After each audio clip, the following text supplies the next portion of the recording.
So this presentation is on finding the formula for counting multisets. This is continuing the series of short lectures on counting. And so you need to see the one where we work out the formulas for counting permutations and combinations first. We'll need the combinations formula as a part of what we do today. So the series defines combinations and permutations and multisets and words and talks about how to distinguish one from the other. And so you need to go through all those videos that come before this one. But the idea, I'll show you a little bit. I'll illustrate what a multiset is along the way as we work out this formula.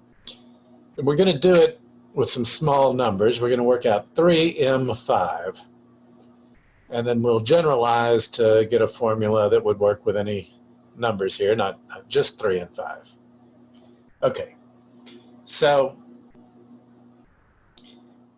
to make it a little bit concrete, here's a set of 3 types of tools. We've got hammers and pliers and wrenches. Now let's imagine I've got a lot of each type, so I can take as many as I want, as several different hammers or several different pliers without running out. And a multiset of size 5 chosen from a set of 3 of size 3. What is that? In this story, it would be a collection of 5 types of tools chosen from amongst these 3 possibilities, allowing repetition. So, say I could have, I'm just taking tools out of the shop and throwing them in a bag. So if I threw in 2 hammers and 1 plier and 2 wrenches, that multiset, I could write it as HHPWW. Notice with the sets, we use the squiggly brace. With a set, you cannot have repetition inside. You're listing everything just once. But with a multiset, where you allow the same entry to appear more than once, you use the square brackets to mark the beginning and end of your list. So using the square brackets to distinguish a multiset from a set. And it's an orderless collection. I'm just going to throw these tools in a bag. So if I had WWHHP, that's the same multiset as HHPWW. You don't count those as 2 different collections. They're not 2 different multisets. It's 2 different ways of writing the same one. Same multiset written 2 different ways. Now we're going to be counting these multisets, and you see we got to avoid counting these like they were 2 different things, because they're the same thing. So you only want to count one of those, and then, if you're making a list of all these different possible multisets, you don't want both of these to appear in your list because it's really the same thing twice.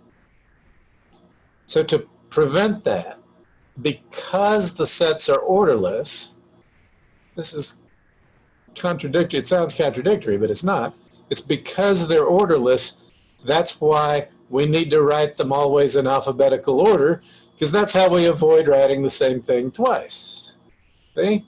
We write them in alphabetical order because the order does not matter. So these 2 things would not both appear on our list. We would not double count, because when we're writing them down, we're only going to write it down once, and because of the alphabetical order. Okay.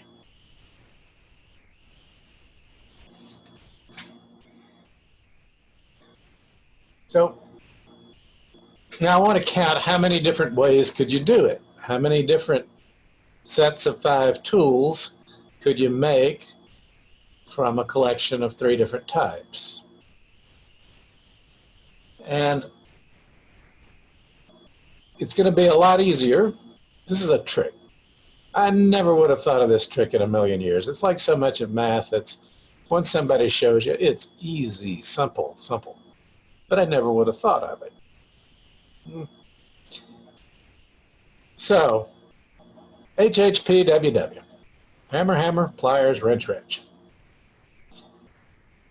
See, because I write these in alphabetical order, I know I'm starting out with hammers, so I can just put these 2 dots here. Dot, tool, tool. A solid dot is going to represent a tool. So this black dot is the first hammer, and that black dot is the second hammer. And then I'm going to put a little open circle, and that's going to be my symbol for a transition. It says you've come to the end of one type, and now you're going to start a new type of tool. So I put a circle there for a transition. I've come to the end of the hammers, and now there's a dot for the pair of pliers. That's all the pliers I have. I've come to the end of the pliers, and I put a circle for the transition, and then 2 more dots for the wrenches. So if I give you a multi-set written with the letters H and P and W, you can turn it into a representation of dots like this to stand for the same thing. How about if I had hammer, hammer, hammer, no pliers, and then just wrench, wrench?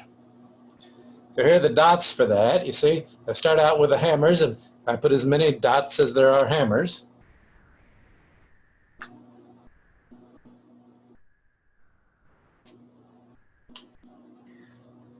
Now we're finished with the hammers, and I got to transition to the next type.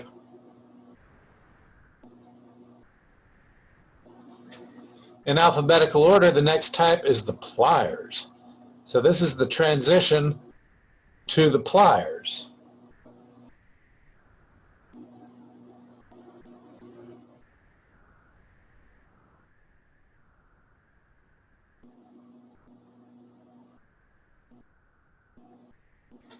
So I would put as many dots now as there are pliers in my multi-set.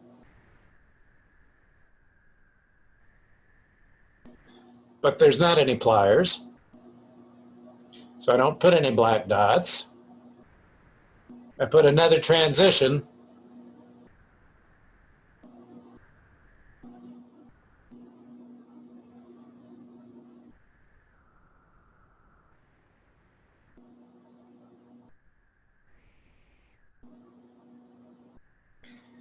say, okay, go ahead and now change again, move on to the wrenches, and there's 2 of those.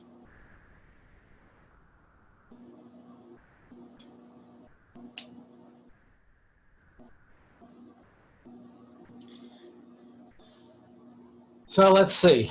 This time I'm going to go the other way. I'm going to make some dots and then figure out what's the multi-set.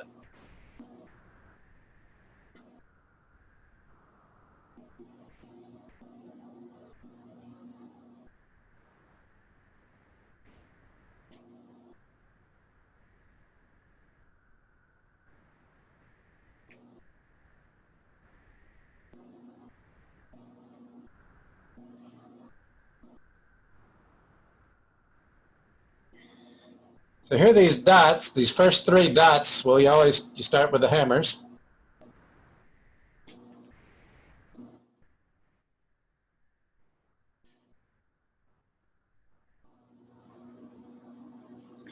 Then there's a transition to the pliers, and I've got 2 dots, so there's 2 pliers.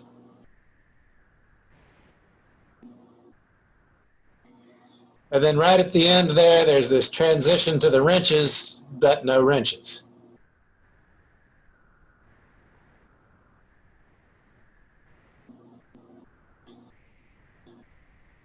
So,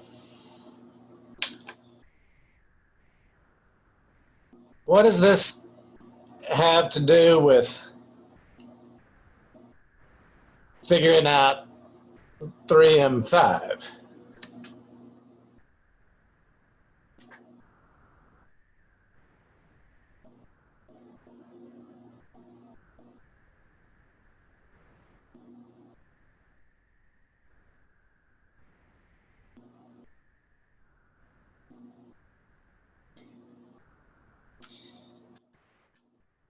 Figure out 3M5.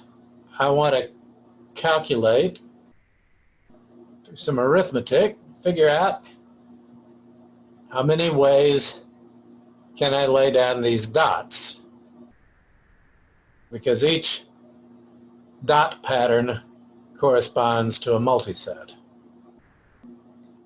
How many ways can I lay down the dots?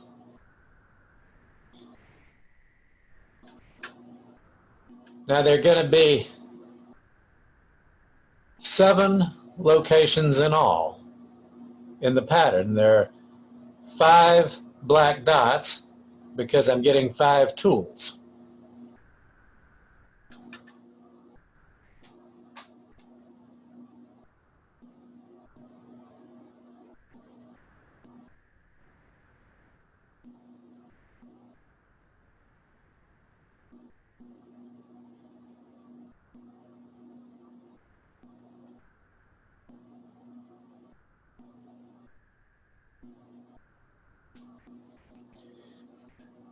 I'm going to have 5 tools, so I have 5 black dots in the pattern.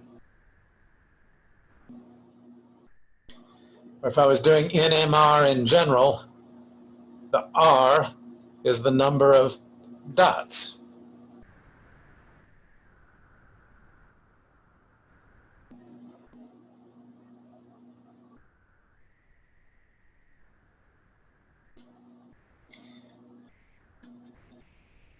Now N is the number of different types of tools there were. I'm choosing 5, a multi-set of size 5 from a set of size 3.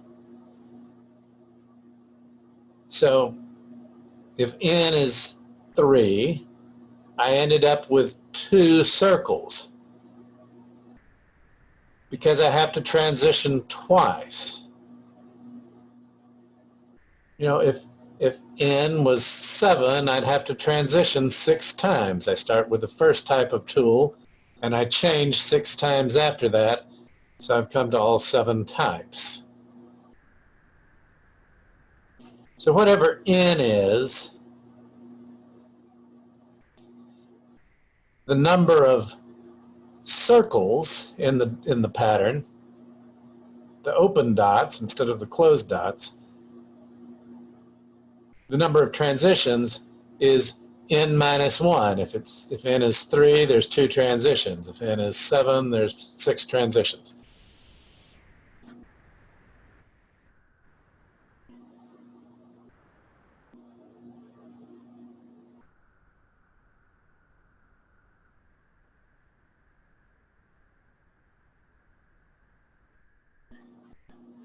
So the number of dots is R, and the number of circles is N minus 1.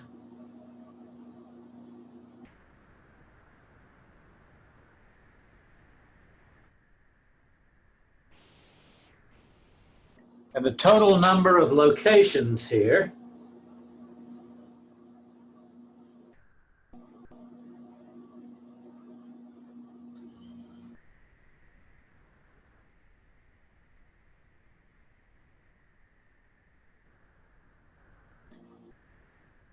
is the number of dots plus the circles. It's N minus 1 plus R.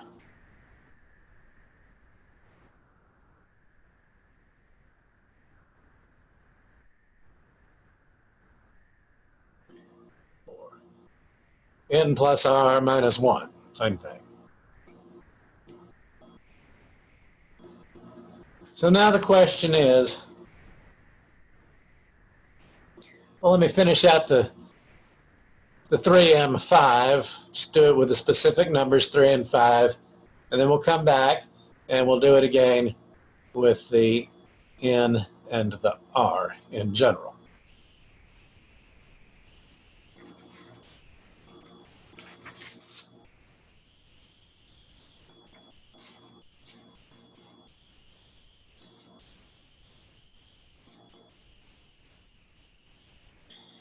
So, for NMR, for 3M5, I've got 7 locations.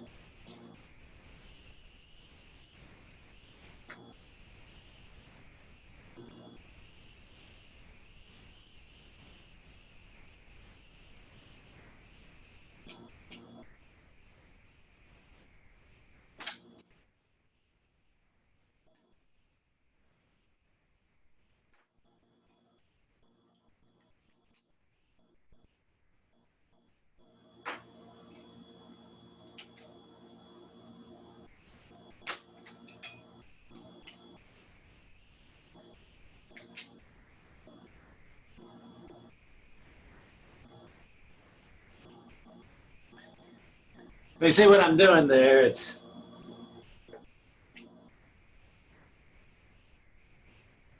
so forth.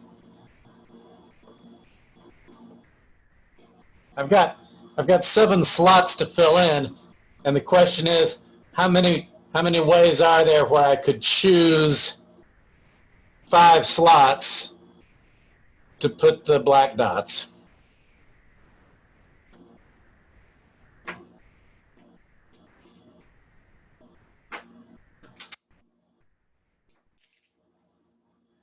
So to figure out 3M5,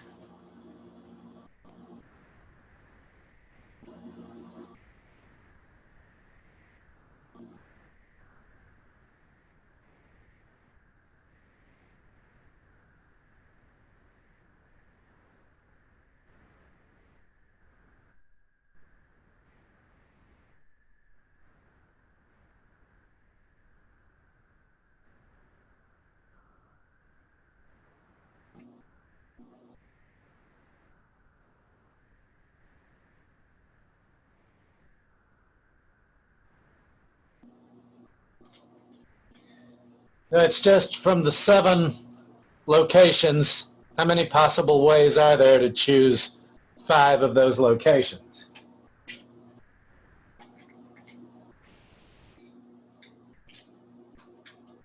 It's like I just hold the 7 pins in my hand.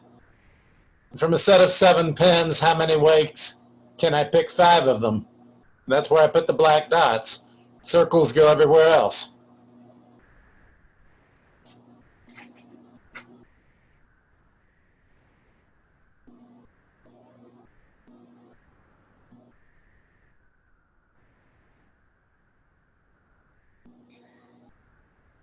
It's just 7, choose 3.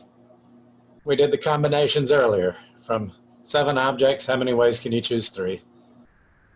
And so that's 7 factorial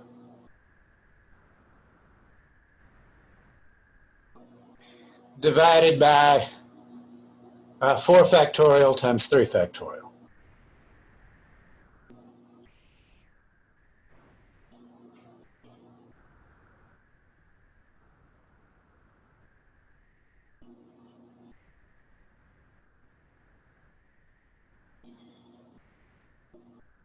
Okay.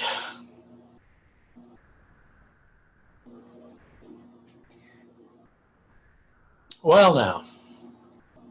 Oh, how did I get that? Well,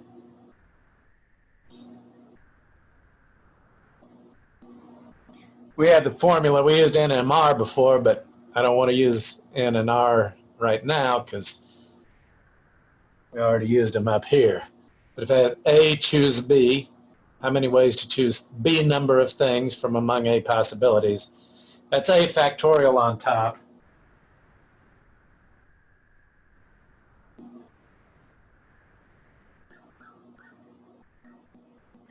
On the bottom, you've got A minus B in parentheses, factorial, and B factorial. Okay. So now, how do we do this in general?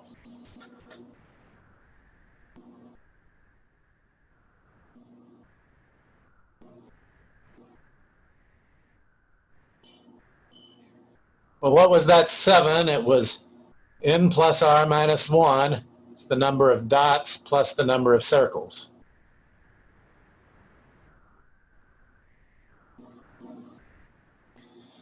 and we're choosing R of them to get the black dots. So n plus R minus 1, choose R. So with the factorials, that's as follows.